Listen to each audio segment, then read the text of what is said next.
नमस्कार, Maharashtra superfast news मराठीमध्ये आपले स्वागत आहे। चला तर मग बातम्या पाहू। आताची मोठी बातमी, सरकारी जागेवरील कथित अतिक्रमण प्रकरण तापले, कारवाई न झाल्यास उपोषणाचा इशारा।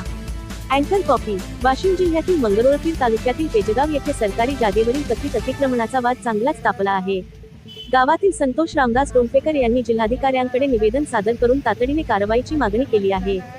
डोंफेकर यांच्या म्हणण्यानुसार संबंधित प्रकरणाबाबत यापूर्वी अनेक वेळा तक्रारी करण्यात आल्या, मात्र अद्याप कोणतीही ठोस कारवाई झालेली नसल्याचा आरोप त्यांनी केला आहे। तसेच ग्रामपंचायत प्रशासन आणि संबंधित अधिकाऱ्यांवर दुर्लक्ष केल्याचाही आरोप करण्यात आला आहे। निवेदनात सरकारी जागेची मोजणी करून अतिक्रमण हटवावे आणि जबाबदारांवर कारवाई करावी अशी मागणी करण्यात आली आहे।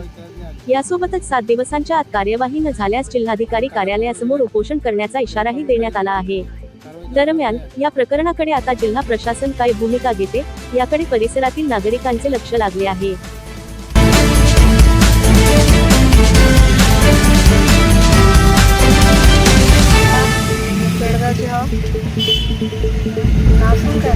यमुना रामदास डोंफेकर अतिक्रमणाची जागा आहे।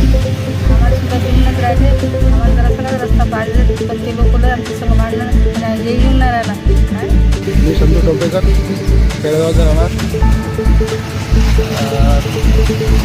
आमच्या बाजूने अतिक्रमण काढण्यात आलेलं आहे। महाराष्ट्र सुपरफास्ट न्यूज मराठी करिता वाशिम प्रतिनिधी किशन काळे। आपल्या परिसरातील प्रत्येक घडामोडीवर आमची नजर। अशाच ताज्या आणि सुपरफास्ट बातम्यांसाठी महाराष्ट्र सुपरफास्ट न्यूज मराठी चॅनलला लाईक, शेअर आणि सबस्क्राईब करा।